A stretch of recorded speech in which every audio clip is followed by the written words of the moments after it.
Durou a brincadeira, né? Bom, gente, recomeçando então nossas discussões psicanalíticas desse segundo semestre, estamos então lendo esse livrinho aqui. A gente está avançando em compêndio da psicanálise, né? O Adriano que está... Você não chegou a assistir nenhuma aula das outras? Só para o pessoal se referenciar, nós estamos no volume 19, página 234. Na página 234, segundo parágrafo, daqui a pouquinho eu vou situar vocês nesse contexto. Mas o assunto é técnica psicanalítica. Quando a gente fala de psicanálise, a gente fala de psicologia, de qualquer tipo de abordagem psicológica, a gente muitas vezes fala assim, nossa, mas eu queria aprender mais uma técnica. Sabe? A gente acaba trazendo isso assim, será que eu tenho algum curso de técnica psicanalítica? A psicanálise é uma técnica. Então, assim, a gente não tem uma técnica psicanalítica. A psicanálise é uma técnica. Agora, eu posso ter formas de manejo, ferramentas, outras coisas que facilitem, me coloquem na condição de trabalhar a técnica psicanalítica. Bom, o que Freud define como técnica? Porque isso é uma definição do próprio Freud. Então, ele diz assim, a psicanálise só existe, ela só vai existir no processo em que começa a haver transferência e começa a haver resistência. Essa foi a nossa discussão, foi aquilo que eu brinquei com você, que foi a aula que você não veio, e depois você tem que assistir a outra aula que eu peguei no seu pé. Falei assim, ó, Marluz disse que queria assistir, não veio na aula. Então, assim, foi no dia 4 de julho que a gente começou a falar sobre o processo do que seria a transferência. A transferência em si é um mecanismo de defesa. Só que o que Freud foi percebendo? Que no processo clínico é preciso que tenha um contexto onde a neurose de transferência começa a acontecer. O que é neurose de transferência? A permissão que começa a surgir entre analista e analisando, e por isso que o logo, o emblema, o que a gente chama de caduceu da psicanálise, como é que é o caduceu da enfermagem? A lâmpada. Porque o problema da psicanálise são duas cobras. Tem que ser um par analítico, não pode ser uma cobra. Na medicina é uma cobra, né? Da farmácia, por exemplo, eu sei que é uma cobra com uma tacinha, né? E soltando veneno. Da psicanálise são dois. Não existe análise sozinho. E se for terapia de grupo? Ainda é dois. Eu e o outro. Então, essa construção, a construção psíquica, a forma como Freud percebeu que se constrói a psique, passou a ser a base de todas as coisas. Então, o que acontece? Para que haja uma clínica psicanalítica, precisa haver o que a gente chama de neurose de transferência. O que é neurose de transferência? Freud percebeu que todas as relações que nós temos, todos os vínculos, são transferenciais. Então, por exemplo, a criança ela lida com a figura da mãe e do pai. Mas no momento que a criança começa a ir para a escola, ela lida com o professor, é a figura da mãe ou do pai que está ali. Ela lida com o diretor, é a figura da mãe e do pai que está ali. No momento que essa pessoa cresce, se torna um adulto e se vincula a outras pessoas, é a figura da mãe e do pai que sempre vai estar ali. Então, de certa forma, sempre o processo é transferencial na vida do dia a dia. Então, assim, todas as nossas relações são transferenciais. Nós construímos um jeito de lidar com aquele que não somos nós. E primeiro nós construímos um jeito de lidar com o mundo, construímos o mundo. A partir do resto dessa construção, nós nos construímos, é isso que a gente chama de narcisismo, e tudo ficou em torno disso. O eu, o tu e o ele. Essa tríade começa a funcionar. Quando a pessoa adoece, o método psicanalítico busca como técnica construir um ambiente artificial. E tem que ser artificial. Então, por exemplo, assim, eu vou fazer análise. Hoje eu vou fazer no jardim, agora a gente vai fazer análise andando no shopping. Agora tem que haver um ambiente, porque aquele ambiente carregará o conceito transferencial. Eu preciso entender uma coisa. Quem transfere para quem? Os dois. Existe e vai e vem. Exato. O analisando precisa, na transferência, transferir para o outro, uma neurose transferencial, toda a expectativa de amor. Essa palavra de amor, a gente tem que compreender que qualquer relacionamento é de amor. Então, no momento em que o analisando começa a gostar ou não gostar de estar com o terapeuta dele, que ele marca horário, se encontra, se estressa, traz as emoções, chora, não fala nada, tudo que ele está fazendo é uma forma dele lidar com a vida. Então, ele está transferindo para o terapeuta as emoções dele. Então, essa transferência começa a acontecer do analisando para o analista. Durante muito tempo, a polêmica é que o analista deveria não transferir. Então, assim, o que em tese não é Freud, tá? Mas o que em tese seria um bom analista? Aquele que dá conta de ficar ausente. É a perspectiva médica. Quer dizer, o médico tem que fazer uma cirurgia e não entender que está abrindo ali uma criança. Ele está ali, está trabalhando, ele precisa dessa frieza para dar conta daquela situação. Então, a partir dessa perspectiva antiga, que a gente sabe que a medicina humanizou bastante, né? Mas a partir dessa perspectiva antiga, o analista passava a ser visto como aquele que não deveria se envolver. Cara de paisagem, né? Hoje a gente pode jogar de botox, porque não mexe um músculo. A pessoa está ali e conta, né? E você atendendo, eu atendendo essa semana uma pessoa, a pessoa me conta assim, olha, meu filhinho morreu sexta-feira. Minha filhinha morreu sexta-feira, bebezinho. Você tem que olhar aquela cena e aí ela me diz assim, eu estou cansada de pessoas me dizerem assim, não, você vai ter outros filhos, não, vai passar, não, foi a vontade de Deus. Todo mundo tenta trazer uma palavra, e aí ela diz assim, eu sei que está todo mundo tentando me ajudar, mas eu não suporto mais as pessoas terem piedade de mim. Eu não quero que tenham piedade. E eu estou ali por dentro, morrendo de piedade. Mas eu posso? Não. Então, o analista será aquele que, na própria transferência, ele tem que dar conta dela. Por quê? Porque a sessão não é minha. Eu não tenho que resolver naquela sessão, com o meu paciente, as minhas demandas, porque eu sou pai, tá atrapalhando você, puxa um pouquinho, põe essa cadeira mais para cá. Senão você vai ficar brigando aí com o coqueirinho. A mãe dele tá ali, ó. Se você bater nele, ela vai ficar brava. Foi um presente que ela me deu. Lindo, por sinal. Rose e Les, estamos falando de um coqueirinho. De uma ráfia, né? Ráfia. Então, assim, o paciente, ele precisa da transferência, né, o analisando, ele precisa para começar a elaborar. Por exemplo, ele brigou com o chefe dele. Então, essa briga com o chefe dele, ele vai interpretar que ele brigou porque o chefe é chato, porque ele aprontou, alguma coisa. Só que ele precisa entender que talvez o chefe, tenha personificado a figura do pai. Ou uma cena antiga, porque a cena está descabida. Então, por exemplo, ele brigou, mas precisava brigar, ele se desgastou, ele tem... Alguma coisa está acontecendo. Vou dar um exemplo da clínica do Freud, né? Não do Freud, mas da leitura que ele faz do caso Schreber. Schreber, ele tem uma paixão e um ódio muito grande pelo psiquiatra dele. E Freud até vai ter uma teoria sobre isso, e ele se sente perseguido pelo psiquiatra dele.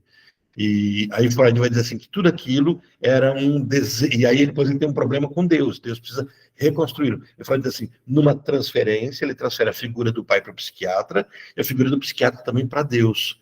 Então, todo esse imbróglio com o pai vai levar ele a ter um problema com o psiquiatra, a odiá-lo e amá-lo, e um problema com Deus, odiá-lo e amá-lo. Então, assim, essa sensação de desamparo sempre se escora na figura do pai. Transferencialmente, todas as vezes que a gente se sente abandonado, o pai está em... O problema que nós enfrentamos na infância com o pai está em foco. Quando se traz isso para o ambiente terapêutico, há uma construção de identidade e de identificação e de transferência com o terapeuta. Então, é possível se discutir artificialmente. E como o paciente sabe que é artificial, por isso que ele precisa saber que todo aquele ambiente é criado para ele, é o ambiente dele, ele se sente seguro em se expressar. Se não ocorre a transferência, o que acontece? Não é análise. Não, mas existe um prazo? Essa é uma pergunta interessante. Por que ela é interessante? Muitos dizem que é a média de 3 meses para que comece a haver uma transferência madura. No entanto, o ato de se escolher o analista já é um processo transferencial. Porque, por exemplo, a pessoa pode fazer a primeira entrevista e falar assim, eu não fui com a cara dele. Pronto. Já tem uma contra-transferência e é uma recusa. Ou o oposto. Assim, eu não fui com a cara, mas eu vou lá. Vou mostrar para ele. Vou mostrar para ele que eu não sou uma pessoa fácil. Eu tinha uma paciente que ela dizia assim, você é esse? Ela chegou para mim e falou assim, você nunca vai ser meu terapeuta. Era uma aluna minha, nunca vai ser meu terapeuta. E eu falei assim, olha que tá rolando, brinquei com ela, né? Tá rolando aqui uma transferência, hein? Já tá tendo paixão na cena. E fomos brincando. Foi uma paciente tão assim, a gente já pegou tanto, foi tão interessante a forma como ela se vinculou à clínica e houve essa, não uma contra-transferência minha, mas uma percepção de tudo isso, que quando eu tive que deixá-la, né, foi difícil. Eu continuei atendendo durante um bom tempo por telefone. Então, assim, no momento de escolher, por exemplo, eu tive outro paciente que chegou para mim no finalzinho de muito tempo e falou assim: você lembra o nome do meu pai? Eu falei assim: não falamos sobre esses detalhes, né? Porque eu era um pai que havia abandonado, falávamos muito de outras coisas, falávamos do pai. Aí ele falou assim: Orlando. Quer dizer, ele escolheu um terapeuta que tinha o nome do pai dele. Então, assim, o ato de escolher, de se identificar, já configuraria um certo tipo de transferência. E é o que Lacan vai dizer assim, que o analista é o sujeito suposto saber. Então, quando alguém começa o atendimento, ele supõe que o analista já sabe sobre ele, é um expert. Então, isso já é transferencial. Ele já está transferindo para o analista as soluções do problema dele. Então, isso já faz com que a análise comece a dar certo. Então, todo problema começa a surgir quando se discute. E o analista? Ele transfere?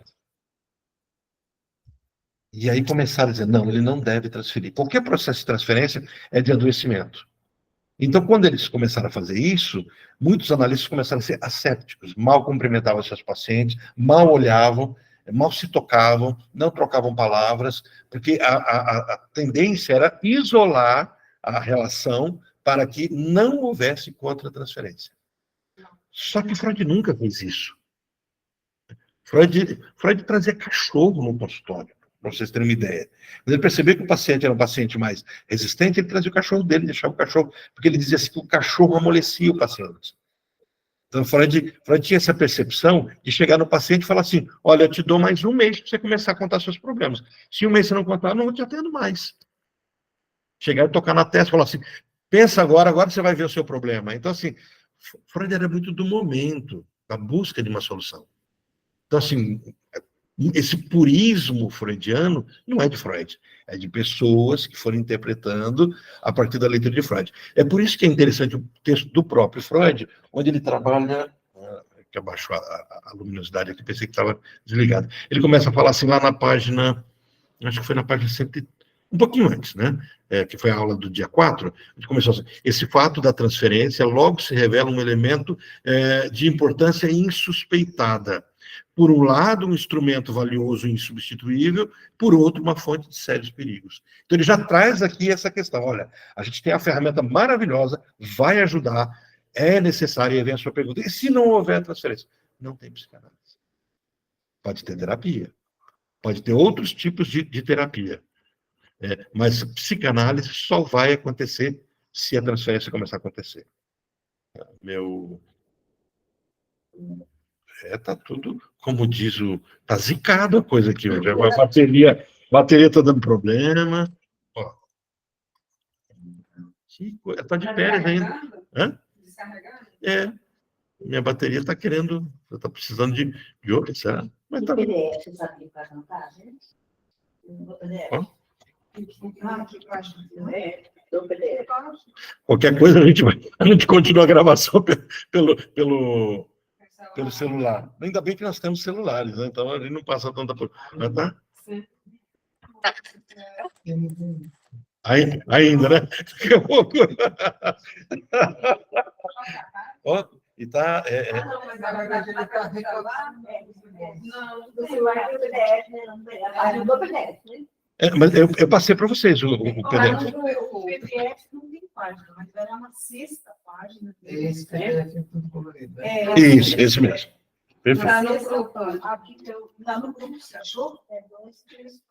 Ele mandou hoje. Isso. Acabei de mandar. Pelo WhatsApp. Aqui não está escrito aula de 1º de agosto. Isso, a aula de 1º de agosto que a gente vai começar. No PDF tá. E aí, voltando antes, está essa de 4, que é o de julho, que é o que eu estou comentando. Que é 11 de 15. 11. 11 de 15. Aqui parou. É o cabinho. Bom, então, assim, aí vem voltando à sua pergunta, né? E se não houver transferência? Não tem psicanálise. Então, é por isso que a psicanálise demanda bater papo. O psicanalista percebe quando não existe a transferência, quando não acontece? A grande questão é que vai haver transferência. Por exemplo, ele pode perceber que a transferência é negativa. Por exemplo, que o paciente não está tolerando mais ele. E isso ainda é terapêutico. Então, assim, de toda forma, se o analista for perspicaz e aproveitar-se da situação, negativa ou positiva, a transferência será boa.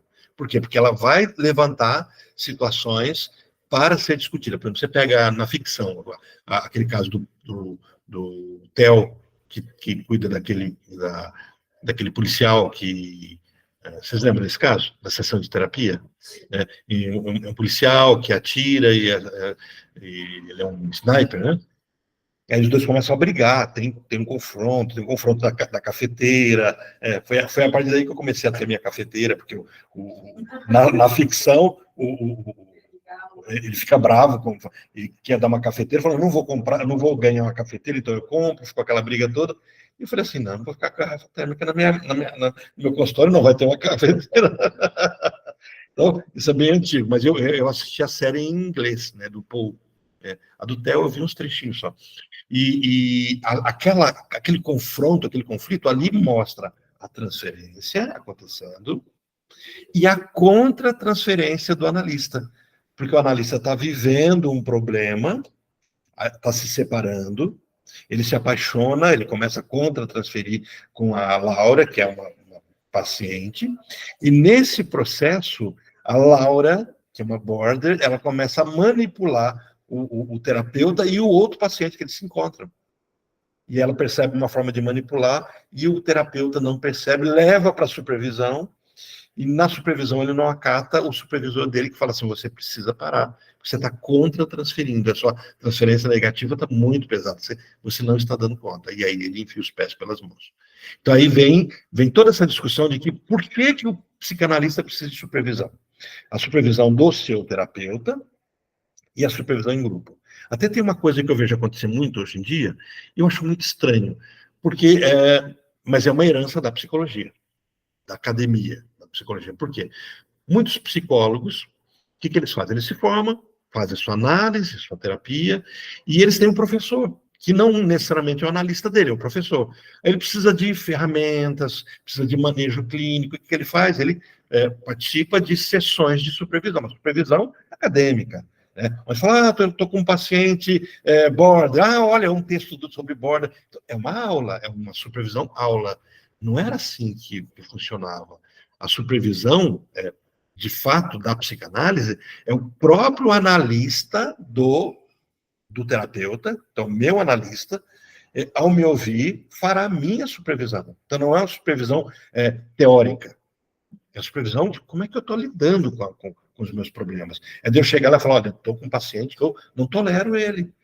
Ou estou com um paciente, estou apaixonado por esse paciente, ou, sabe, eu resisto, eu cancelo na agenda, e aí o meu analista, porque com ele eu tenho transferência, e na minha transferência com o meu analista, ele me ajudará a elaborar tudo isso. É diferente. Isso é a supervisão. E aí eu até achei estranho que tinha um grupo que falou assim, porque eu estou pagando... A frase foi mais ou menos assim, o meu terapeuta, o meu psicanalista, não quer fazer minha supervisão. Eu falei, como assim? É o seu... Você que está em informação...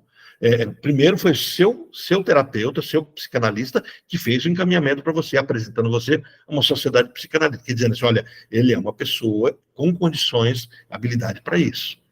E aí ele vai delegar a supervisão para alguém? Não, ele faz a supervisão. Então, porque esse analista, ele adquire um grau agora que a gente chama de analista de data, que é o analista que ensina. Ensina a fazer análise como? Analisando. Então, a análise não é ensinada, vou te ensinar a fazer análise. Não, você é o cobaia do momento. Você começa a elaborar seus fantasmas, seus problemas. Aí você vai atender alguém. Quando você atender alguém, você fala, nossa, estou atendendo meu pai, estou atendendo minha mãe. Nossa, é meu filho que eu estou atendendo aqui. E leva, fala, olha, eu estava atendendo uma pessoa, quase que eu pifei ali. Por quê? Porque era a minha história, né? E aí começa a trazer toda aquela dor, e percebe? Aí você potencializa a sua própria terapia. Então, Mas ele fala que você, ó, então você tem que fazer isso, tem que responder assim ou não? Não. Não, vai lidando só. Você vai aprender como você foi lidando ali. Claro que nesse caminho, você está com alguém mais velho, de leitura, de experiência, que você sabe, o que eu deveria fazer? E aí, na conversa, assim, vai acontecer isso. Mas não é uma aula.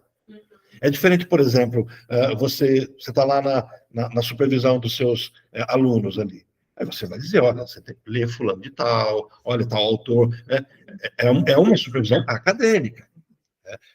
Na supervisão psicanalítica, nós temos o quadro dessa supervisão que eu faço com o meu terapeuta e a do meu grupo. Essa é a supervisão lacaniana, que não é uma visão de um superior, mas é uma visão de um grupo. Em grupo. Então, você tem o seu analista, mas você não precisa estar preso a ele o tempo todo, porque agora você tem o seu grupo. Mas nada impede que, no momento que a crise é grande, você corra para o seu analista, deve. Né? Porque entra a questão, por quanto tempo tem que fazer minha análise? Por quanto tempo eu precisar? Talvez uma vida toda, talvez eu vá espaçar o tempo. Isso não tem uma regra. O grande problema é a gente acomodar o inconsciente em slotzinhos, em caixinhas, como se pudesse caber ali. Não cabe ali. Não forma, essa foi a discussão que Lacan começa a trazer. Quanto tempo de análise? Vai ser 15 minutos, 30 minutos, 50 minutos? Acho que você cabe ali ainda, né? Senão cabe. Como é que tá? Eles estão chegando hoje de viagem, né? Então, assim, a gente tem que se sentir prestigiado, porque já estão cansados e vieram para cá. Eu falei, não, venham.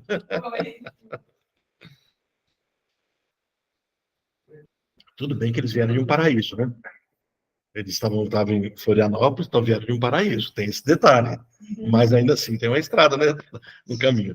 Mas voltando para o assunto sério, não que o outro não seja, e aí ele, no texto, né, eu não quero discorrer esse texto que a gente, né, vocês vão poder pegar ele na aula toda, mas ele começa assim, essa transferência, como é que funciona essa transferência? Ela é ambivalente. Ó, atitude positiva, afetuosa, então, eu gosto de estar naquele ambiente, eu gosto de estar com o meu analista, eu gosto de expor o meu problema, ou também negativa, hostil como psicanalista. Não vou lá não, vou falar o que com ele hoje? Não, aquele cara é muito chato, pelo amor de Deus. Eu até sei o que ele vai falar para mim. Então, esse tipo de relação já é uma relação.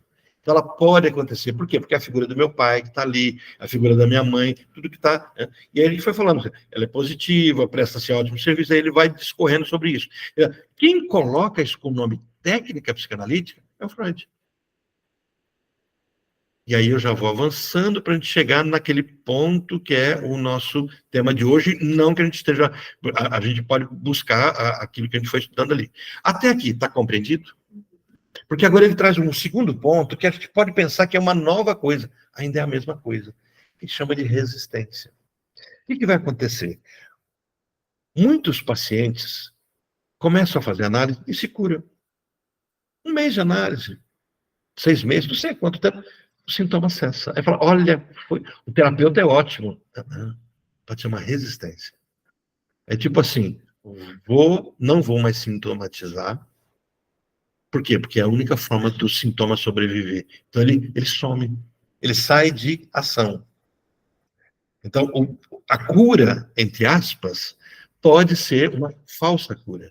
O não sintomizar é a única forma do sintoma continuar existindo? Não. O sintoma é uma parte nossa. Ele não tem jeito de ele não existir. Nós somos sintoma. O nosso ego, ele empobrece, assim, se o ego empobrece, o sintoma cresce. Se o ego enriquece, o sintoma diminui.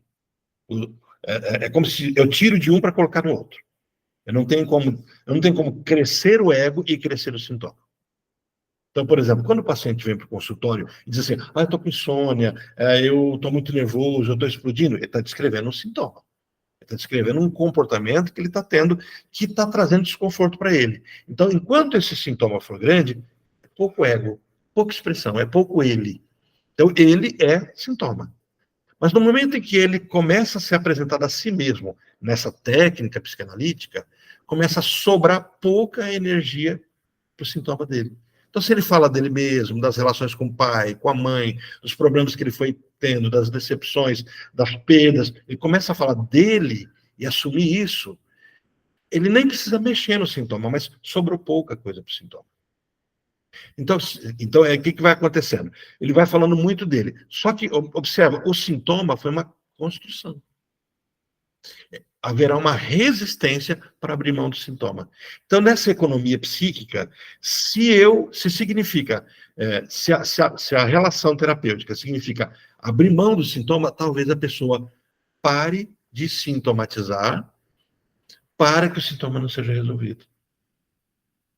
Vai parecer que ele está curado, e aí ele para, eu estou bem, e aí ele volta a estaca zero depois, porque é um processo de resistência.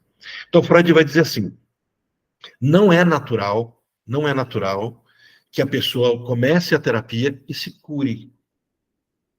Por quê? Porque o sintoma foi uma construção. Então, é natural que a pessoa comece uma terapia e não queira ser curada. É estranho isso, né? Ninguém vai no médico, fala assim, olha, eu estou com enxaqueca e você vai me dar remédio e eu não quero ser curado, me dá um remédio errado. Ninguém faz uma besteira desse tamanho. Mas na parte do sofrimento psíquico, o natural é que as pessoas vão buscar uma cura, mas não querem. Então elas começam a criar resistência, fingir, é inconsciente o processo, mas fingir que está se curando, que o problema está resolvido. Então tudo isso que a gente vai inicialmente achando que foi uma cura, não foi uma cura, é só por um tempo. As pessoas chegam a parar a terapia? Normalmente para. Faz 1 mês, 2 meses, 3 meses. Eu estou bem, estou tranquilo, eu não tenho nem o que falar. Eu não tenho mais assunto para falar com você. Aí para. E isso, na verdade, não é porque se curou. Nem análise aconteceu aí. A análise só vai acontecer no momento que a pessoa chega, análise propriamente dita, no momento que a pessoa chega e fala assim, olha, não tenho o que falar. Opa, agora vamos começar. Vai falar o quê? Qualquer coisa, por mais insignificante que seja. Aí a pessoa começa a trazer, não um problema, mas ela começa a trazer, de fato, ela. Porque enquanto eu trago o problema, eu estou trazendo sintoma. Eu estou com insônia, é sintoma. Eu estou bravo com alguém, é sintoma. Eu estou querendo pedir demissão do meu trabalho, é sintoma. Eu estou querendo tudo, é sintoma. Eu estou trazendo sintoma. Então eu tenho que fazer. E aí você fala assim, qual seria o caminho adequado? É que a pessoa não precisasse falar dos sintomas. Então a gente sempre instiga. Muitas vezes a pessoa vem com uma demanda, a pessoa chega com um problema e fala, não quero falar do seu problema. Eu falo, estou fazendo o que aqui?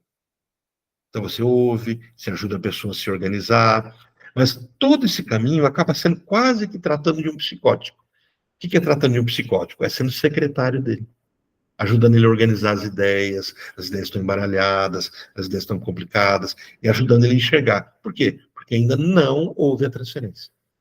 Quando a transferência começa a acontecer, a resistência vai acontecer, a cura começa a se operar por uma naturalidade. O sintoma perde espaço.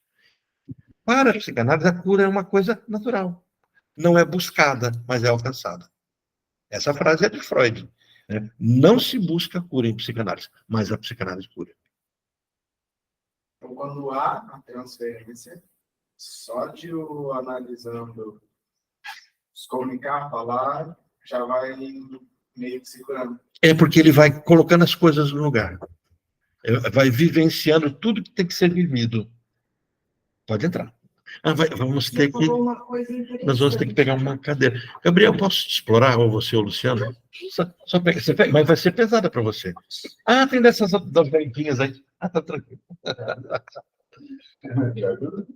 Aí para a próxima eu já deixo preparadinha. Tranquilo. Onde for melhor para você. Desculpa, cheguei de viagem. Eu vi.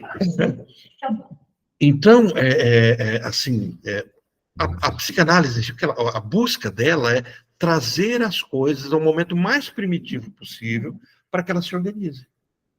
Em quais relações? Relação com o pai, relação com a mãe. Ela é muito básica. Eu queria entender melhor isso. Quando a pessoa. Eu queria entender isso, porque você disse que só depois que não se fala mais dos sintomas é que a análise começaria mesmo. Como análise, isso. Porque aí ela vai falar do quê? Dela e da relação, porque a transferência vai levantar assuntos ligados à dinâmica infantil dela, a dinâmica como ela construiu o outro. Por exemplo, ela vai falar sobre nada, sabe? Besteira, tipo, não, o que aconteceu? Aí começa a borbulhar os pensamentos, por isso que fale-me sobre qualquer coisa, por mais insignificante que seja. Não me omita nada. Então a pessoa chega e começa a falar assim, não tem nada para falar, mas vem aqui um pensamento tão bobo que, não sei, eu pensei, vem na minha cabeça. Uma paciente uma vez, eu pedi para ela falar, brinquei com ela, falei, fala-me o que vier na sua mente. Ela começou a dar risada, eu falei, o que aconteceu? Eu falei, nada a ver. Eu falei, não, compromisso, você vai me contar. Eu pensei em cueca azul. Eu falei, cueca azul? Olha só, nada a ver, né? O assunto era outro assunto. Qual o problema? Cueca azul. Eu disse, mas de onde vem essa cueca azul? Eu falei assim, olha, eu lembrei de uma cueca azul do meu pai que ficava no varal. Cueca azul no varal da sua casa? Mas me conta mais disso. Aí eu falei, eu me lembro de um dia que eu estava chegando da escola e tinha uma cueca azul no varal. Olha, vocês vão ver que a cueca azul não tem nada a ver, ela só foi um gancho para entrar na história. E falou assim, e meu pai tinha um jardim que ele gostava muito, e eu fui e arranquei cada planta do jardim dele. Eu fui arrancando uma por uma. E falou assim, e qual foi a reação do seu pai? Pois é, nenhuma reação. Ele viu, não me falou nada. E aí ela olhou para mim assim, eu acho que eu não sou filha do meu pai. E eu perguntei, mas por que você acha? Se eu fosse filho, ele bateria em mim, ele ficaria bravo. Ele não se via com autoridade de fazer qualquer coisa comigo. Isso eu estava falando com uma mulher de mais de 40 anos de idade. Ela descreve essa cena que ela tinha uns 9 anos.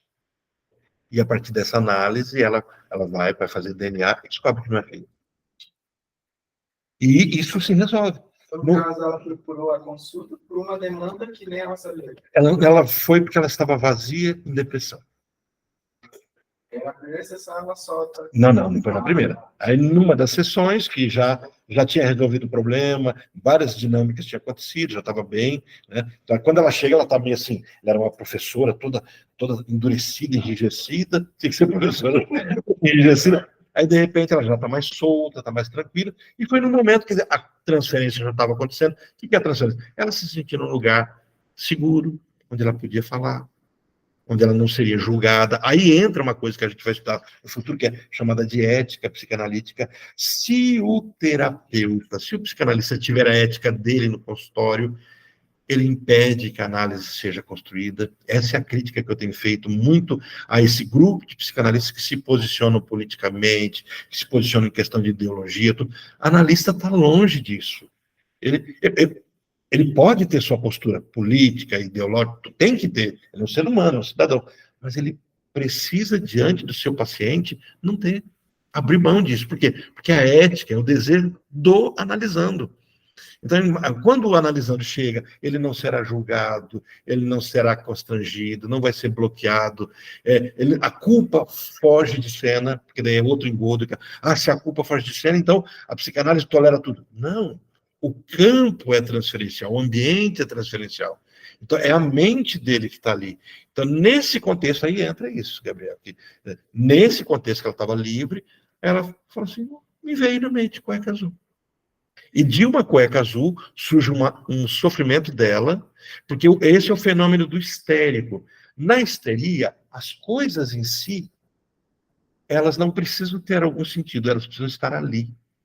Então, por exemplo, um histérico pode perder a voz, ficar afônico, mas falar, porque enforcaram ele, e é porque talvez naquele dia alguém gritou, a cena acontece, uma outra pessoa está gritando lá no outro canto, e fica montado dentro dele, isso é um caso que eu li da literatura de um terapeuta colocando que uma pessoa gritou e ficou assim, como se naquele dia aquela menina não tivesse gritado, a mãe não teria sido agredida. Então fica repetindo um sinal. O grande problema é que no histérico você não tem aquela consonância, a consonância corporal, por exemplo, de quando você fala que a pessoa está somatizando, né? Meu corpo está consertando. Na histeria, o corpo não conserta nada, é simbólico. Carrega uma história, então precisa da história. Por isso a cueca azul estava como um símbolo de um momento. Só destacou. Foi o gatilho. Foi o gatilho. O gatilho. A partir... Então, sempre tem um histérico, sempre tem o gatilho. Sempre terá um simbólico. É porque se a gente joga como gatilho, toda vez que ele vê aquilo, dispara. Mas o simbólico, aquilo está ali. Ele não precisa disparar. Talvez ele nunca dispare. Mas ele está ali como um símbolo. Ou seja, algo... É aquilo que no sonho, quando vem no sonho, é o mais insignificante. Mas que destoa. Por exemplo, você tá sonhando que você está no deserto, de repente você olha ali, tem um McDonald's. O que está fazendo um McDonald's no deserto? Pegando o exemplo mais besta possível. Algo que não tem nada a ver, né? Só para a gente... Eu queria voltar um pouco antes, quando você falava do paciente trazendo sintoma. E quando o paciente não traz sintoma? Ele é um sintoma, então ele vai te trazer um sintoma. Talvez ele traga o sintoma como... E quando o paciente não tem queixa? Não, mas ele procurou, então ele tem uma demanda. Ele vai ter uma demanda. Mas o que é importante? Ele falar dessa infância, do pai e da mãe, ou do sintoma do momento? Não tem o que é importante. Mas por que É importante então, ele falar. O sintoma tem que sair para começar a análise? Não, ele não tem que sair. Não? É porque enquanto o sintoma está forte, tem pouco ego. Você tem ego e sintoma. O sintoma é um outro corpo. O sintoma é um recurso que nós criamos para que o ego dê conta de subsistir, assim, lá em aquele texto de 1926, Inibição, Sintoma e Angústia, ele fala disso. Você empobrece o ego, existe uma demanda pulsional muito grande, muito grande, uma pulsão, né, de vida e de morte, está pulsando. Essa demanda, o ego não dá conta dela. Por que não dá conta? Pelos bloqueios que ele foi criando. Ou porque existe um desejo que não pode ser reconhecido, ou valores que não podem ser acatados, ou a realidade não permite, quer dizer, as 3 esferas que exige do ego. Então, esse ego, tendo que sobreviver em tudo isso, o que ele faz? Ele cria um rastilho. Sabe, você vai para o exército, o cara que tem mina, ele pega, joga, manda um veículo, alguma coisa, para passar naquele terreno de mina, para as minas explodirem. Ou boi de piranha, que você coloca um boi no rio, machucado, as piranhas atacam esse boi, né, e o gado pode passar com tranquilidade. Então você tem um fake, um outro que não é você. Então toda essa demanda, angústia, problema, vai em cima daquilo que você criou como se fosse você. Automaticamente você tem expressão de ego, mas é pequena. Então o sintoma é forte, esse sintoma pode ser, bom, num campo histérico eu tenho uma dor, corpo, conversão, ou eu tenho um act out, uma atuação, um papel. Eu vou desempenhar um papel. Ou posso deslocar, olha a figura das fobias. Desloco para o objeto, para a aranha, hoje a gente estava vendo na supervisão, né, pessoa, uma aranha, uma altura, um elevador, carro, sair na rua. Então tem todo esse processo que eu vou deslocando, e são formas, ou eu posso controlar. Organizo as coisas, acomodo, mantenho limpeza. Se eu me sinto sujo, o problema é sujeira, eu começo a ser muito limpinho, eu lavo muito a mão. Mas é sempre no campo do que limpeza é essa, não é necessariamente a limpeza, pode ser a limpeza moral. Ou se eu me sinto inseguro, aí eu tenho que trancar várias vezes a porta, eu crio um mecanismo. Enquanto a minha mente, por isso que eu estou chamando de rastilho, né, que eu chamo de rabo de lagartixa, onde todo o movimento da psique vai, automaticamente o ego fica livre. Então você tem aquele respiro. Só que começou a acontecer, o sintoma cresce, porque a demanda vai toda para ele, e começa a sobrar pouco lugar para expressão. Enquanto está meio a meio, enquanto está adequado, tudo bem, você tem um sintoma e você tem um ego que sobrevive. O problema é quando o sintoma começa a crescer, porque a demanda pulsional é grande, quanto mais pulsão eu estou tendo, mais demanda, mais contra-investimento, que é a palavra que ele usa aqui, a questão do contra-investimento que eu começo a ter, Aí automaticamente o sintoma cresce. Olha como ele começa a colocar isso lá no iniciozinho, lá na aula de 1º de agosto. Resistência. Ao mencionar a resistência, chegamos à segunda parte, a mais importante da nossa tarefa. Aí ele faz uma recapitulaçãozinha, só para entrar nesse ponto que vocês estão colocando. O eu, o ego, se protege da irrupção de elementos indesejáveis do id, inconsciente e reprimido, como? Mediante contra-investimento. Então, existe um investimento excessivo, né, do id, dos meus desejos. Então, automaticamente, o que o ego faz? Ele constrói, que é a figura do sintoma, um contra-investimento para segurar. Por isso que é reprimido mediante contra-investimento, que tem de permanecer intacto para o seu funcionamento normal. É como se você neutralizasse as forças. Então, você tem muito problema de demanda pulsional, você cria um problema do mesmo tamanho para segurar. Só que quando você faz isso, é o que Freud coloca na questão do quantum de energia psíquica. Não é tipo assim, quanto mais eu uso, mais eu tenho. Eu tenho energia psíquica. Se eu usar ela toda, não sobra. Não é igual, você vai na academia, pegou 100 quilos, joia, agora você está levantando 110 quilos, e o seu músculo vai dando conta. Não. Se você tem uma quantidade de energia, você só vai ter que dividir por mais coisas. Então, se você está tendo que lutar contra um investimento emocional, que é chamado na versão standard, é chamado de catexia, aqui vocês estão vendo como investimento e contra-investimento. Na outra versão antiga, vocês vão ver como catexia ou anticatexia. Então, esse processo de catexia ou anticatexia nada mais é do que alguma coisa da minha vida precisa não ser visto. Entender o problema? Eu guardo o segredo de mim mesmo. É por isso que as pessoas que vêm para análise precisam falar sobre qualquer coisa. Por quê? Porque a gente, que é o nosso próximo texto que a gente vai estudar a partir de setembro, é a psicopatologia do cotidiano. Nossa mente é extremamente expressiva. Não tem jeito da gente não expressar através até dos atos falhos, dos esquecimentos, dos lapsos de memória. Tudo nos conta de alguma coisa. Tudo carrega um significado. Tudo por um motivo. Sim, tudo por um motivo. Então, nessa organização psíquica, onde nada é sem querer, então, quando a pessoa começa a se esquecer, ou quando ela começa a abandonar, ela está indo num processo de contra-investir. Ela está fazendo esse caminho. Então, Orlando, aqui, substituindo catexia e contra-catexia... Investimento. Investimento e contra-investimento. Contra-investimento. Isso. Não, pode, está na mão de vocês. Então, se quiserem abrir janela... Então, a balança, o grande desgaste inconsciente é equilibrar essa balança. Porque o desgaste aconteceu, porque na equilibração, como é que a psique fez? Bom, é mais ou menos assim. Eu sofro uma cena que me traumatiza. Eu vivencio uma cena que eu não posso absorver. Eu entendo na minha organização psíquica, eu não posso absorver isso. Né? Um luto, uma perda de status, alguma coisa aconteceu. Um estresse. Sim, qualquer coisa que a gente vai chamar de traumático. É que a palavra traumático não qualifica tudo, mas vamos usar ela para uma falta de uma outra. Então, para eu lidar com aquilo, inicialmente, o primeiro momento que eu tenho que lidar é recalcando. Então, o que é o recalcar? Eu escondo. De quem? De mim mesmo.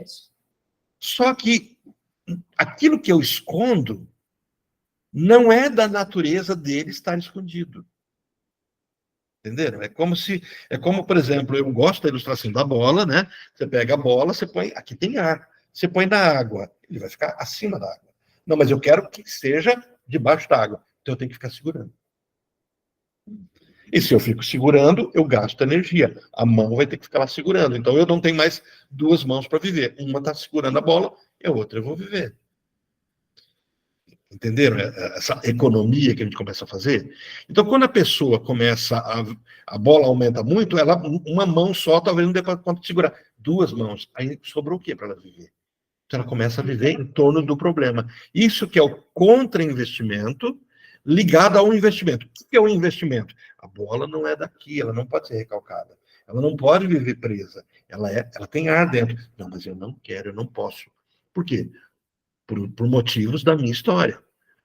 por contra-investimento, porque dói muito, porque os meus valores não permitem, quer dizer, alguma coisa acontece em torno disso.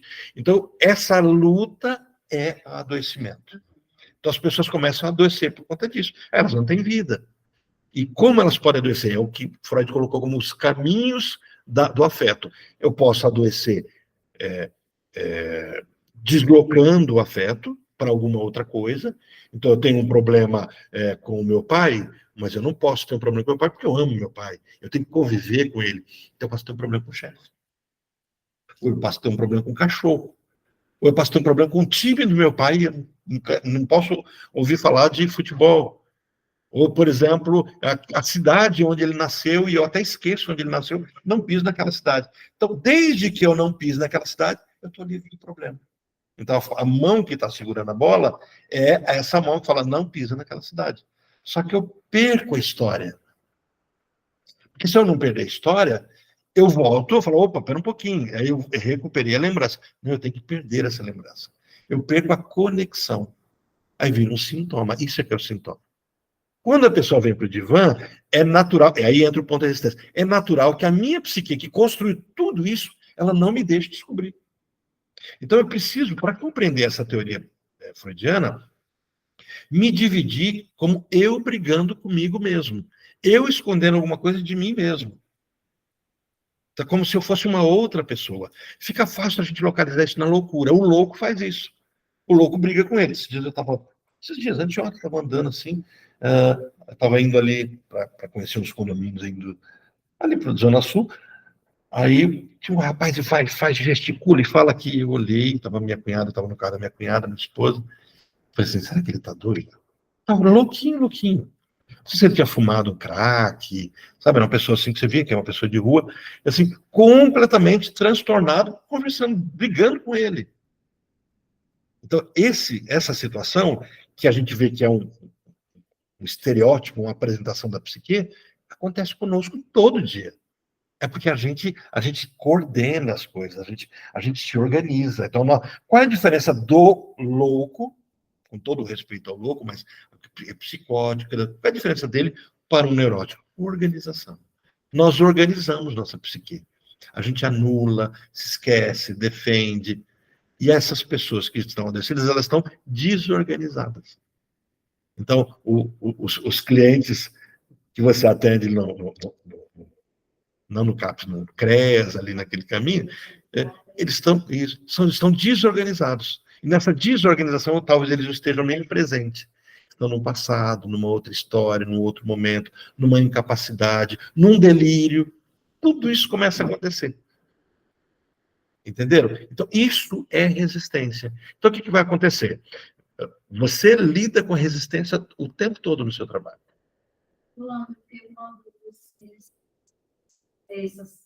Esses meses, aconteceu uma situação com uma pessoa que eu atendo. Não sei, eu passei muito mal, nunca tinha acontecido isso, na verdade. Nunca tinha levado meu trabalho para casa. Mas, assim, essa pessoa era uma pessoa, assim, sabe aquela família que é muito complexa? Muito, muito, muito. E, assim, eu atendo, a minha amiga atende a mãe e eu atendo o filho. E esses dois irmãos são duas mães, assim, um deles aquele que ele bate no irmão. São dois irmãos adultos. E ele bate no irmão. O irmão, sabe, assim, ele deixa acontecer tudo. Ele não que ele não consiga, mas não sei o motivo ainda, mas ele não consegue reagir.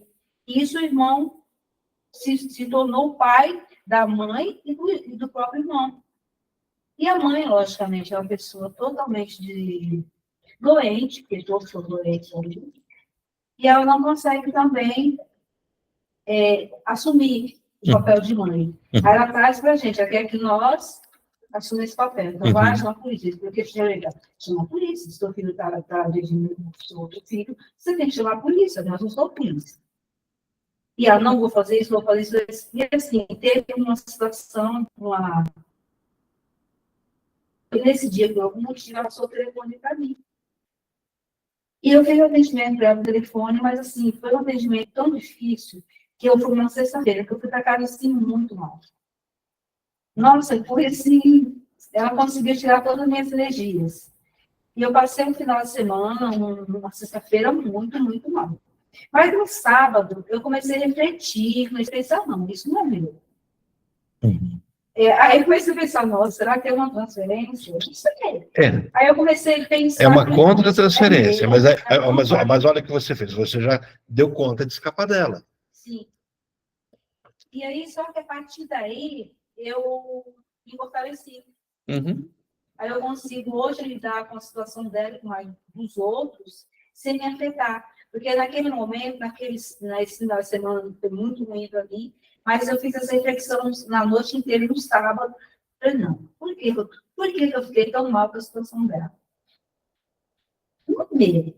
É o problema dela, esse problema é dela. Então, mas observa, dentro dessa percepção de transferência, não é seu, mas se tocou em você, algo seu estava ali, Então, é isso que foi levantado. comecei. Esse é o caminho. Eu não sei. Você fez uma autoanálise. Talvez eu nunca tenha parado para fazer isso. Uhum. Não sei se o curso me fez, não sei. Mas sei que naquele momento eu consegui trazer isso, assim, essa situação, e comecei eu fazer uma reflexão de mim mesma. Por que isso me atingiu? É isso que é feito no que eu estava falando do processo da supervisão. Na supervisão é isso que se faz. Porque aí você mexeu comigo. houve um processo de transferência. Não, mas que bom que você percebeu. Para ela, fiz atendimento normal, tentei me segurar, mas depois do final do meu expediente, eu realmente me guardei comigo. Eu não podia trazer esse problema para outras pessoas na minha casa. Então, era meu também esse situação. É terrível quando acontece o oposto disso também. Tipo assim, você... Um dia eu estava com a minha filha, ensinando ela a fazer tarefa de casa, e tipo assim, não era isso, mas 2 mais 2 é quanto? Ela... Quanto é 2 mais 2? Não é possível, bati a mão na mesa. Sabe a coisa besta? Eu estourei. Minha mesa era de madeira. Se presta atenção. E fiquei nervoso. Trabalhava na promotoria. Pega um processo para intimar a pessoa, começa a ler o processo. Era um homem que, fazendo exatamente o que eu fiz, ele estava separado, então o menino estava com ele nesse final de semana, ele deu um tapa na mesa, a mesa explodiu, era vidro. O menino entrou em desespero, teve uma crise, teve que ir para o hospital, o homem foi processado, a mulher não queria mais deixar... Entenderam o caos? E eu tinha que chamar agora esse homem para propor uma medida alternativa para ele, mediar a situação. Eu falei, gente, podia ser eu. Porque eu fiz o que ele fez, eu fiz. Eu fiquei com raiva e dei um tapa, nunca mais fiz isso. Minha filha Andresa devia ter na época, acho uns 5, 6 anos ela tinha, né?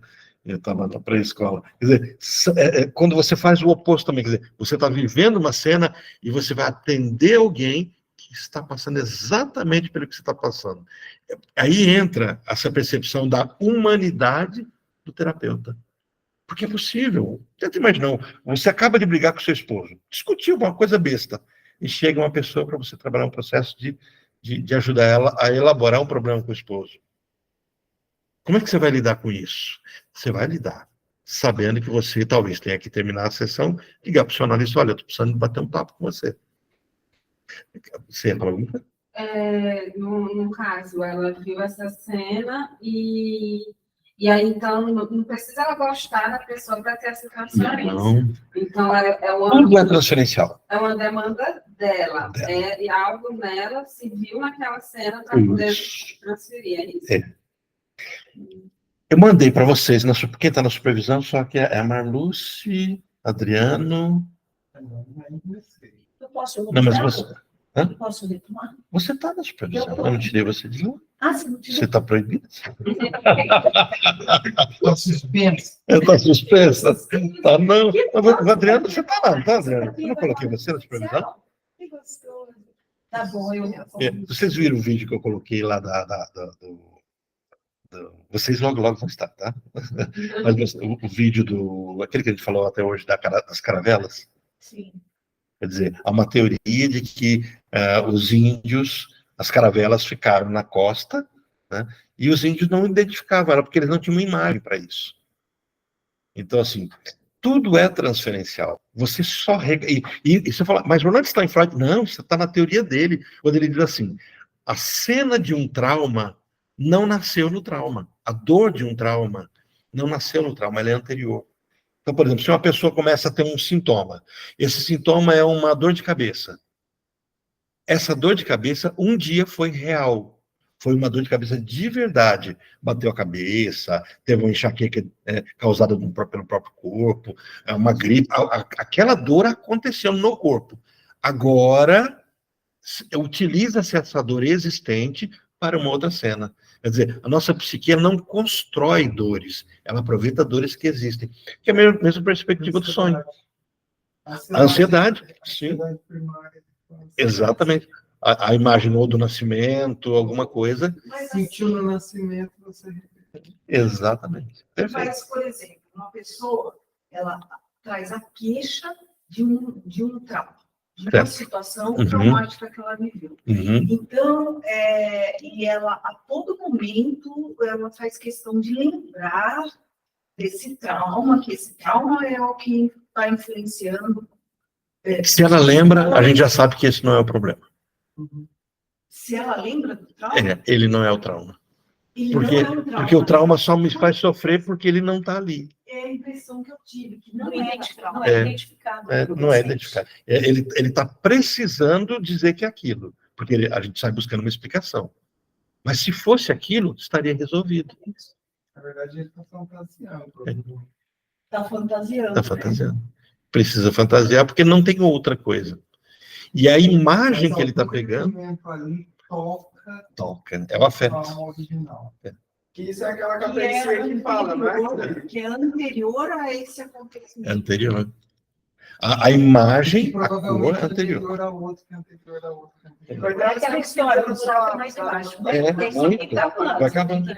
Exatamente. É por isso não há uma saída. Essa é a saída, resolva a vida. Não. Quando aí vem o ato de contar de um trauma pode ser sintoma. É mais ou menos assim. Qual é o sentido dela se ela não tivesse problema? Qual é o sentido da vida dela? Será que ela atinge o vazio? Porque tem pessoas que, se você tirar o problema, sobra o quê? Porque a pessoa vive um problema. Tirou, resolveu tudo. E aí, o que é a pessoa? Não, é mais ou menos isso. Você falou que o ato de contar do trauma É o próprio sintoma. Vai ser o próprio sintoma. Porque se eu dou conta de lembrar, ele não está mais reprimido.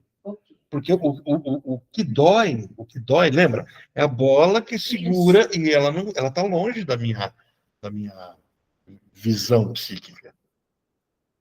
Então, se ela está longe, eu não consigo contar. A pessoa... Mas o que você diz que é aquilo lá, porque o meu trauma é isso, não é? Não. É só o sintoma. E a pessoa coloca, eu sou por causa disso. Por causa disso. Ela mesma Porque se fosse aquilo, está tudo resolvido. Eu tenho a saída. Exatamente. Se fosse aquilo, é perfeito. Olha como é que ele coloca aqui. Quanto mais pressionado se sente o ego, tanto mais convulsivamente persevera. Entenderam? Quanto mais pressionado se sente o ego, mais convulsivamente persevera. Como que angustiado. Angustiado é ansioso. Tá? Angustiado. Nesses contra-investimentos, a fim de proteger de outras irrupções a sua parte restante. Por que é que nós temos a angústia? Para proteger a parte que não está angustiada. Então, eu crio aquele furdunço, aquele rolo todo, aquele sofrimento. Porque enquanto eu tiver isso, aquilo que eu não posso mexer, fica quietinho ali. Então, aí, na análise, a pessoa precisará chegar ao ponto de não tem o que falar. E aí é que começa, né? Quando chega a esse ponto, as coisas começam a se organizar. Porque daí você toca na dor. Só que, lembra, é o que ele vai falar daqui a pouquinho, você está tocando numa solução, ele vai fazer de tudo para corrigir isso. Porque enquanto ele está falando só dos sintomas. Exatamente. Está desviando o assunto. Exato, desviando do assunto. O tempo todo. Isso que tem que falar. E descobrir. E aí vai escapar. Isso. É tipo, você vai falar o nome de uma pessoa, solta outro nome. Vai falar de uma coisa, fala de outra coisa. Esse ato falho, é por isso que a atenção do analista ela é flutuante. É por isso que é importante que é por isso que a frase que eu brinco é assim: na análise, o papo é papo de dois bêbados. É, porque você fala uma coisa, virou outra coisa. Mas por que a gente chegou nesse assunto? Porque tinha que chegar. Sem técnica, a gente não consegue se autoanalisar, né? Porque você automaticamente se bloqueia. Você faz. Porque eu notei que eu escutei muitos atos relacionados à cidade de Fortaleza. Eu ia falar com a Ariadne ou com qualquer pessoa, só da cidade de Fortaleza. Não, mas não é Fortaleza, era outro estado, mas toda hora parecia que... Isso é um ato falho, né? É o ato falho. Quando você troca palavras. Tá ligado a alguma coisa. Sim. Há algum incômodo acontecendo que está tentando vir. Só que também tem um detalhe. Isso vocês vão estudar em setembro, hein? O Freud percebeu que aquilo que eu esqueço não é o problema. Isso é só para dar um degusto para vocês desse ponto. É tipo assim, eu ia falar o nome, por exemplo, ia falar o nome do Luciano, aí eu esqueço o nome do Luciano. Aí a gente fala, eu estou com um problema com o Luciano. Não. O que eu estava pensando quando eu fui falar o nome do Luciano? Entendeu? Alguma coisa estava passando pelo meu afeto, pelas minhas lembranças, alguma coisa, e naquele momento eu embolei no nome do Luciano. Freud descobriu isso, por exemplo, ele estava de férias, então ele queria descansar, ele falou para a esposa, vou descansar, não quero mexer com o trabalho, e ele vê uma coisa acontecendo com os turcos lá, e ele começa a pensar sobre aquilo. E aí o que acontece? Como ele começa a pensar, a teorizar, ele começa a trabalhar. Então, quando ele vai fazer, ele esquece. Aí ele começa, por que eu estou esquecendo o nome? Ele esquece o nome de um pintor. E ele fala, mas por que eu esqueci? Aí ele fica encucado, tentando lembrar do nome do pintor. Aí ele esquece do problema.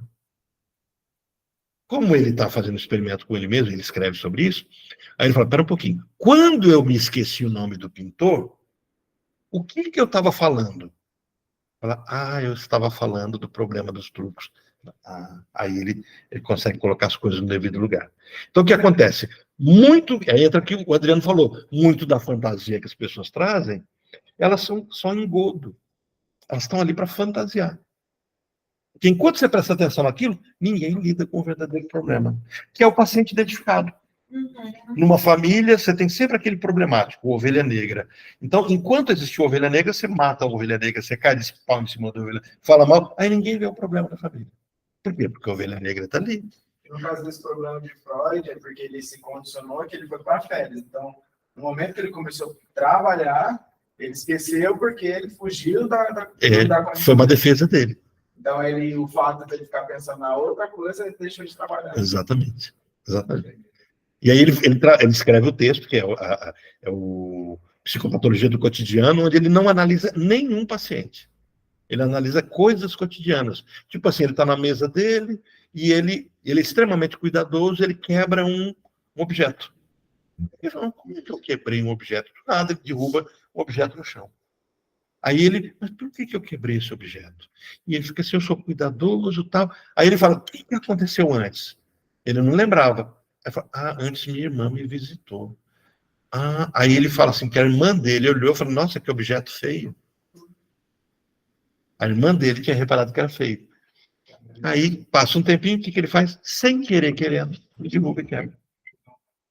Então ele vai analisando essas situações. Só para a gente enriquecer esse ponto de que a nossa psique, ela é muito coerente. A gente sofre exatamente pela eficiência dela. Olha como ele vai colocando. Quanto mais pressionado o olho se sente, tanto mais confusivamente persevera. Como que é angustiado nesse contra-investimento, a fim de proteger-se de outras irrupções de sua parte restante. Tem outro texto onde ele diz assim que há situações que é melhor que você não livre o seu paciente do sintoma, porque se você livra ele do sintoma, ele cria um pior. Tem esse detalhe ainda. Quer dizer, aí vem o que você colocou, Marluce.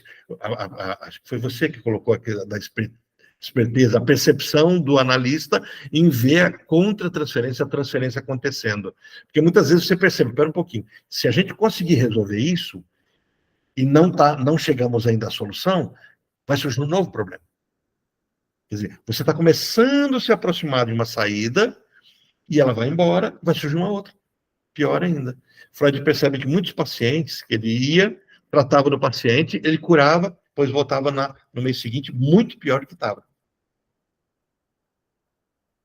Mas essa tendência defensiva não condiz absolutamente com os propósitos do nosso tratamento. Queremos, pelo contrário, que o ego, o eu, encorajado pela certeza de nossa ajuda, ouse passar ao ataque a fim de reconquistar o que foi perdido. Nisso percebemos a intensidade desses contra-investimentos como resistência ao nosso trabalho. Entendeu? O próprio sujeito começa a brigar com a gente porque não quer ser curado. O ego recua assustado diante desses impedimentos que parecem perigosos e ameaçam gerar desprazer. Então, vai para a sessão, fala de problemas, vai para casa, tem pesadelo. Ah, não vou mais para nada. Eu não quero falar disso.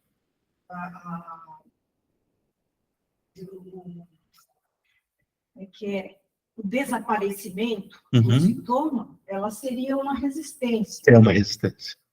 É nesse sentido que as outras terapias não analíticas podem simplesmente estar lidando com o superficial. Então, é nesse sentido que a psicanálise destoa da psicologia positiva, dessa perspectiva... Da própria psicoterapia. Sim, da psicoterapia não analítica. Porque você resolve um problema. A pessoa está...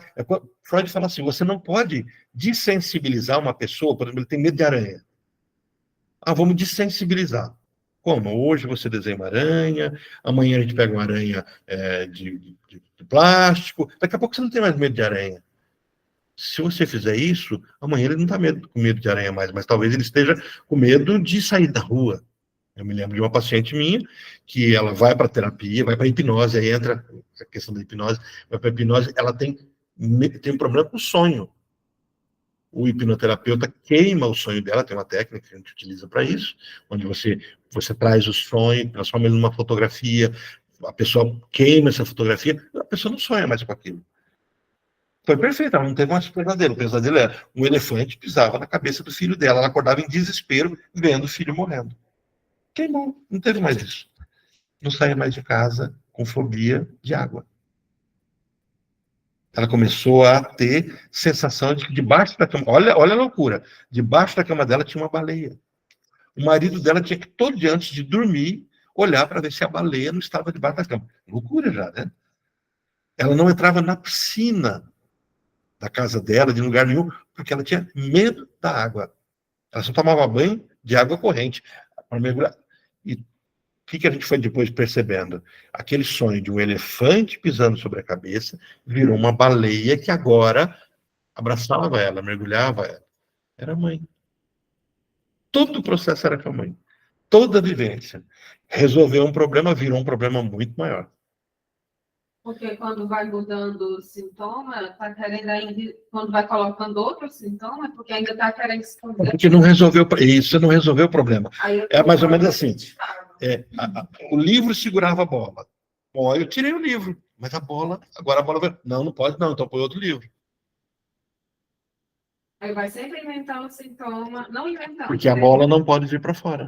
Exato. Então, o que a psicanálise faz? Ela permite que você possa deixar a bola vir. Mas a bola só virá se ela não for julgada. Não houver uma pressão. E aí, por isso que na análise, a culpa é retirada, o certo e errado não existe. Não é para permitir, não existe, então você pode falar, não. É para que você dê conta de entender o que você desejou. Inclusive para estar livre de dizer, eu desejei isso, você desejou que seu pai morresse. Você, nossa, mas eu amo meu pai. Pois é, mas você era uma criança, então. Essa criança disse para sua criança, olha, tudo bem, você desejou, mas ele não vai morrer. O caso do pequeno Hans foi esse. Você quer que o papai morra? O pequeno, eu quero. O papai não vai morrer. Pronto, acabou o sintoma dele. Ele estava com medo do pai morrer. E ele foi culpado. Ele- Eu tenho uma dúvida que é o seguinte: é possível chegar nessa bola assim extremamente rápido?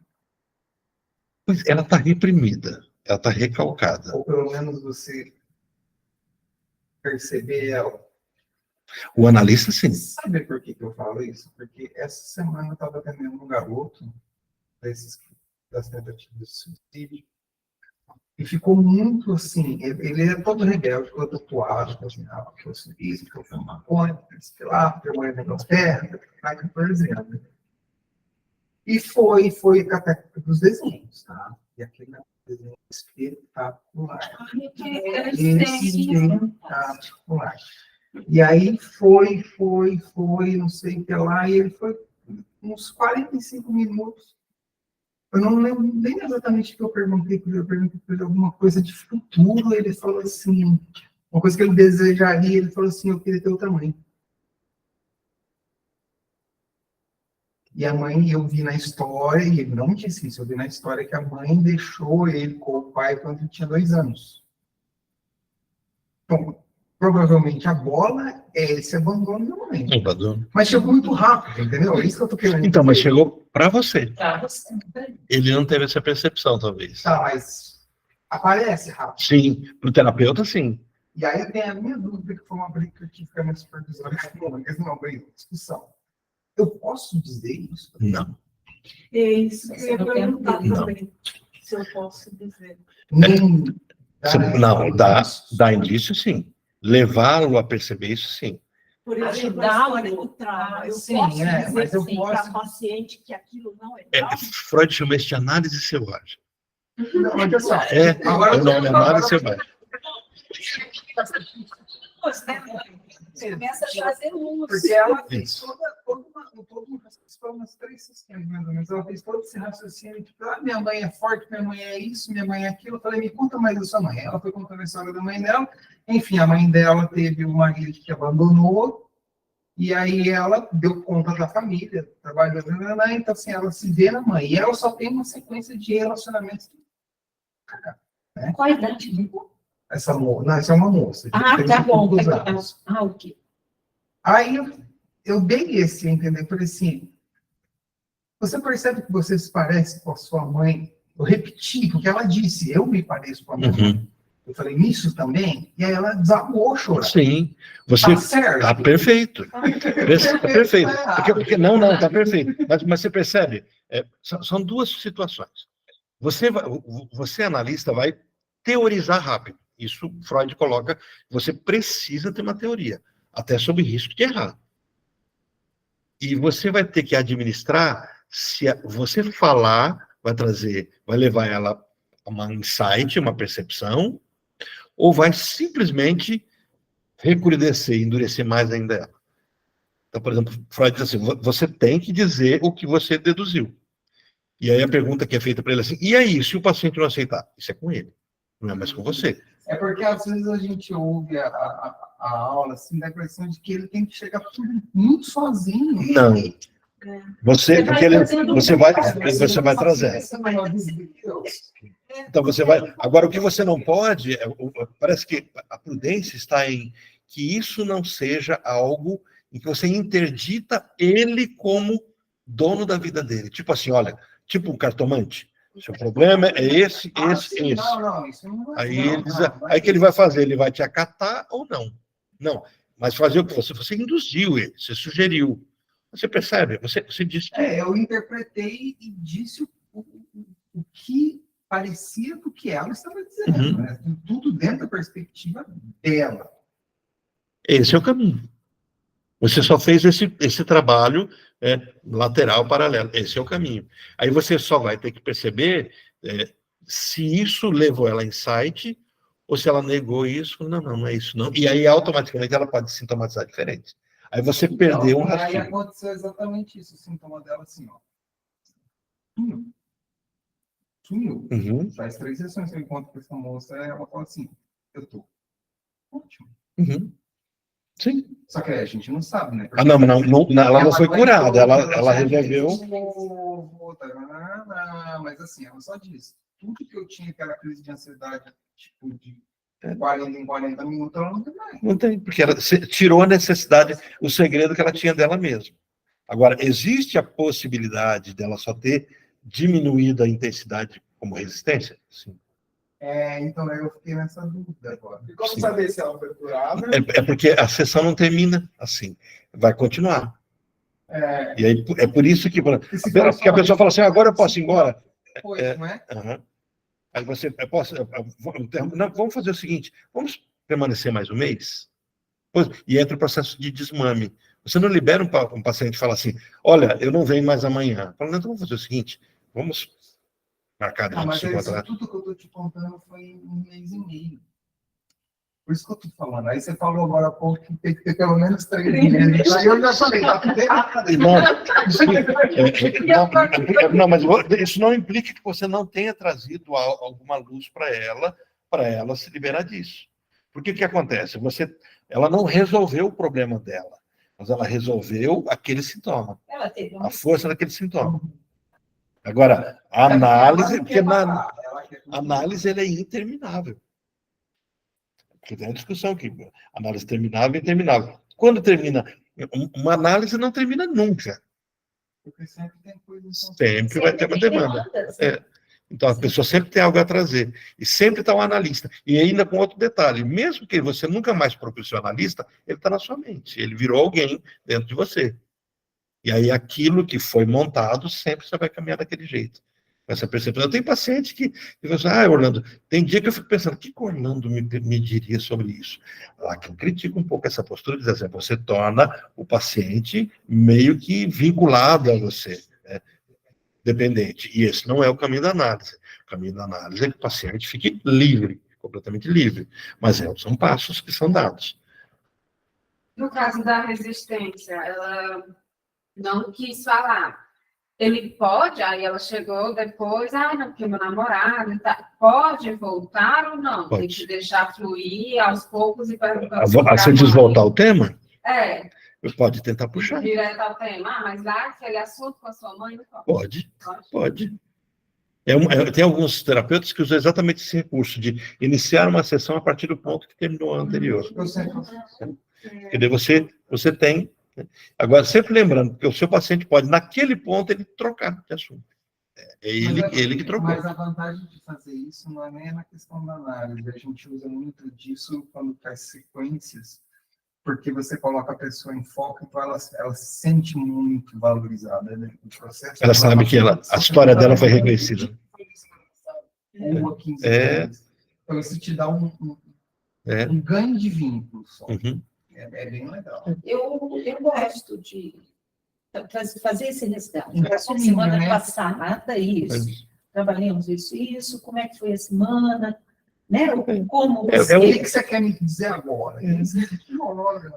É um quebra-gelo, é um acolhimento, tudo que acontece. Funciona mais, eu acho que... Eu tenho um paciente que ele chega e fala, ele olha para mim e fala assim, e aí, não vai fazer a pergunta para mim? Como foi sua semana? Aí ele... Mas é bom demais da psicanálise selvagem. A psicanálise selvagem é quando...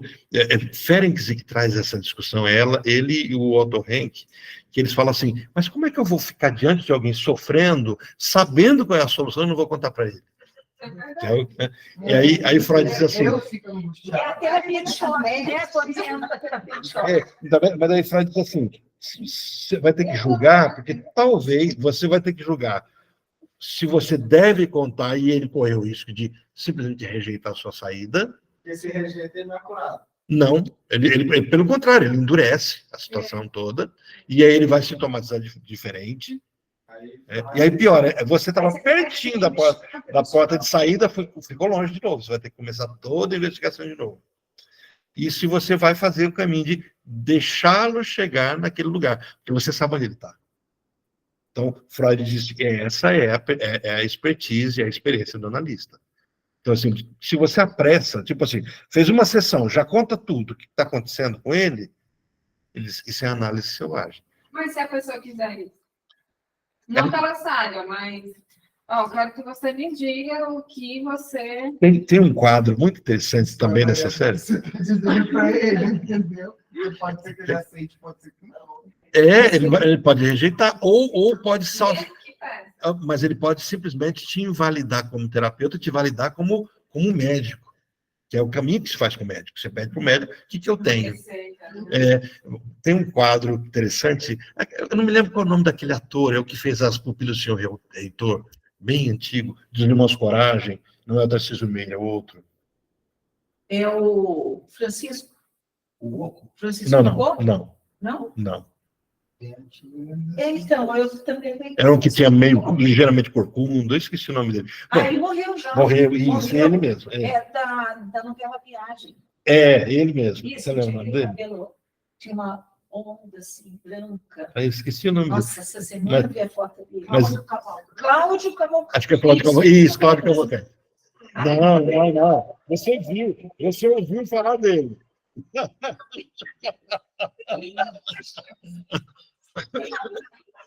Então, Cláudio Cavalcante. Leslie, você lembrava desse caso, Leslie?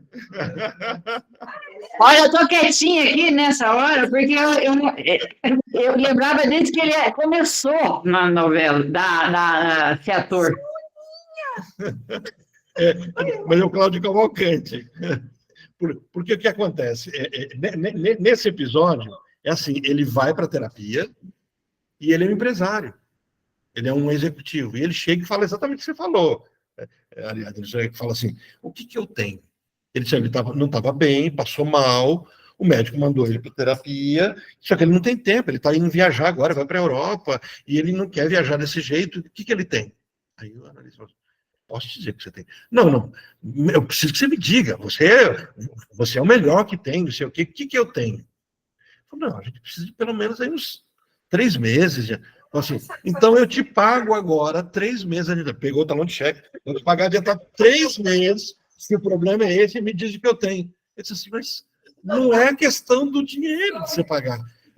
E aí ele prossegue, aí ele termina a sessão e fala assim, olha, não vou voltar mais aqui, eu não tenho tempo. Para mim, tempo é dinheiro, aquela coisa toda. Na sessão seguinte, ele estava lá. Aí um dia ele conta o que aconteceu com ele, e aí o Theo, que é o terapeuta, fala assim para ele, você teve uma crise de pânico. Ele diz, é isso que eu tenho? Você teve uma crise de pânico. Ok, obrigado. Então agora eu vou falar para o médico que eu tenho pânico, ele vai me dar remédio. Nossa, ele se arrependeu de não ter pego o cheque. Não, mas ele voltou. Ele voltou. O Não, negócio... eu falo que existem pessoas assim, mais práticas, sei lá, sem paciência, que, Sim. nossa, eu estou sofrendo angustiada e tal, mas se você sabe mentir, seria... Pois é, mas na análise, o que vai acontecer? Vagarosamente, ele vai perceber que o ato de falar já desentala alguma coisa. Ele percebe que ele não tem algo a ser resolvido. Ele só precisa falar. Então, ele começa a caminhar nisso. Só para a gente avançar um pouquinho,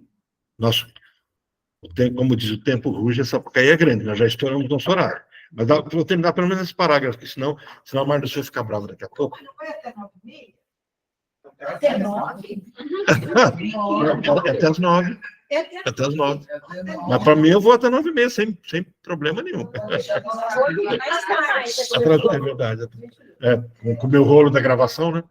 Mas não vou entrar mais naquele, pelo amor de Deus. Bom, então, ele diz assim, nisso percebemos a intensidade desses contra-investimentos como resistência ao nosso trabalho. Entendeu? Você começa a trabalhar, leva a pessoa para perceber o que está acontecendo, a própria pessoa, a psique dela joga contra você, criando novos sintomas.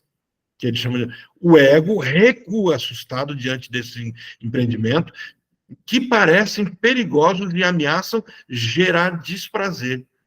Por quê? Porque desprazer para a psicanálise é tensão. Não é aquilo que me traz dor, me traz tensão. Então, as pessoas vêm para a análise para elas ficarem livres dessa tensão. Ele tem de ser animado e tranquilizado continuamente para não se furtar a nós. A essa resistência, olha só, que é o que você acabou de falar agora há pouco. A essa resistência que persiste por todo o tratamento, e se renova a cada passo no trabalho, denominamos de forma não muito correta resistência da repressão. Ele vai dizer, nós veremos, a gente vai ver semana que vem, veremos que não é a única que nos aguarda.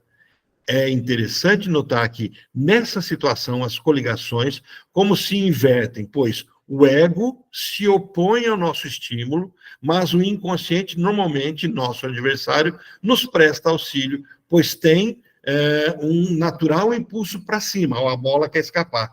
Então, o que começa a acontecer? A pessoa não quer resolver o problema? Quer resolver o problema. Mas qual é o problema dela? Ela fica segurando o segredo. Agora, o inconsciente falou, joia, tem um aliado do lado de fora. Olha a transferência acontecendo. Eu tenho aliado do lado de fora. Pois vou contar tudo para ele. Aí o que o ego começa a fazer? Esconder. Então, aquilo que era uma repressão causada para manter o segredo, fica mais forte agora, porque agora o analisando começa a esconder o segredo do terapeuta. Então ele esquece. É comum falar assim, nossa, eu tinha tanta coisa para te falar, Orlando. Apagou tudo, esqueci tudo. A pessoa fala, nossa, eu até anotei no caderno em casa, esqueci o caderno em casa. Então ele mesmo começa a fazer um jogo contra ele. Então ele vai dizer assim, o que mais deseja é penetrar no eu e até a consciência, pois por cima dos limites que lhe são colocados. A luta que se desencadeia quando alcançamos o nosso propósito e podemos levar o ego à superação de suas resistências, se efetua sob nova direção e com o nosso auxílio. Quer dizer, o próprio paciente começa a pisar na bola, chutar o balde. Boicotar. Como? Ele perde horário, ele cancela, ele esquece. Tudo isso Freud vai chamar é resistência. Por que o analista precisa saber disso? Porque senão o analista entra numa contra-resistência. Tipo assim, ele perdeu o horário, por isso não quero mais atender ele. Ele está contra. Aí o analista não entendeu que tem um jogo de forças acontecendo. Então, não se importa com isso. Não importa que desfecho ela tem. Se o ego aceita, após novo exame, uma exigência instintual até então rechaçada, ou se novamente a rejeita agora definitivamente. Eu coloquei aqui, cura, olha só, vamos ver se é cura, que entra aquela, é uma cura que não é cura.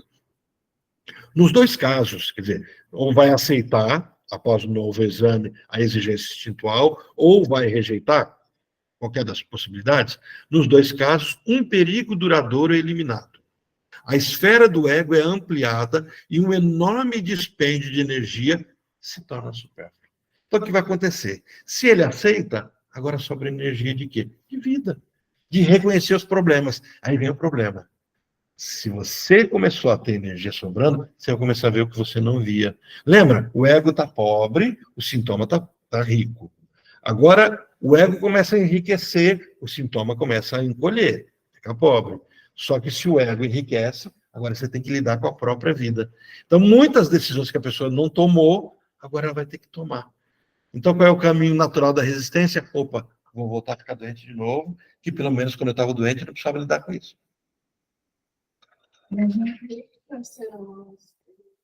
Ser humano é... Deixa eu só colocar aqui a data.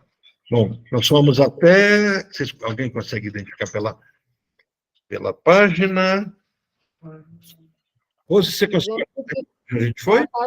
A página 235, segundo parágrafo. 235, segundo parágrafo. Isso. Vamos começar no segundo parágrafo na próxima aula. Ok, a superação, né? Isso. Perfeito.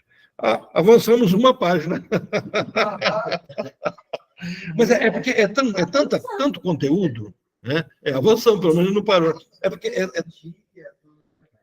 não tem esse detalhe. Gente, olha, morro de inveja. Olha só, o que é isso? Deixa eu mostrar aqui. O presente de Natal da Gleice. O nosso amigo secreto. Eu pedi a agenda toda. Gente, querem comentar alguma coisa antes de eu fechar aqui a gravação? Tranquilo, Luciano? Tranquilo? Tranquilo? Cida, falem agora ou falem semana que vem, não precisa calar para sempre, não. Leslie, Rose, Sônia, Orlando, o próximo livro é dos xistes, eu não me lembro. Na psicopatologia do cotidiano. Tá, eu já vou comprando dele.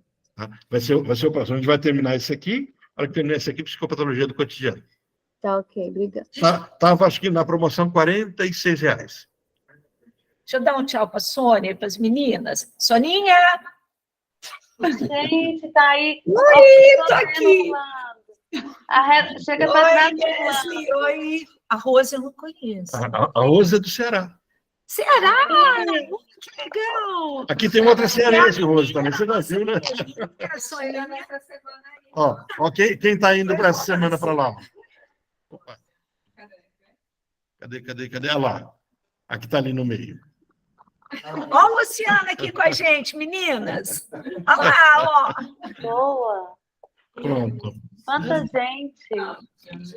Não, Luciana é você. Eu... Não, ali é Adriano. Ela está falando do Adriano. O Adriano. Gente, brigadão. Vou desligar aqui. Um abração. Até mais. Boa noite. Boa noite. Obrigada.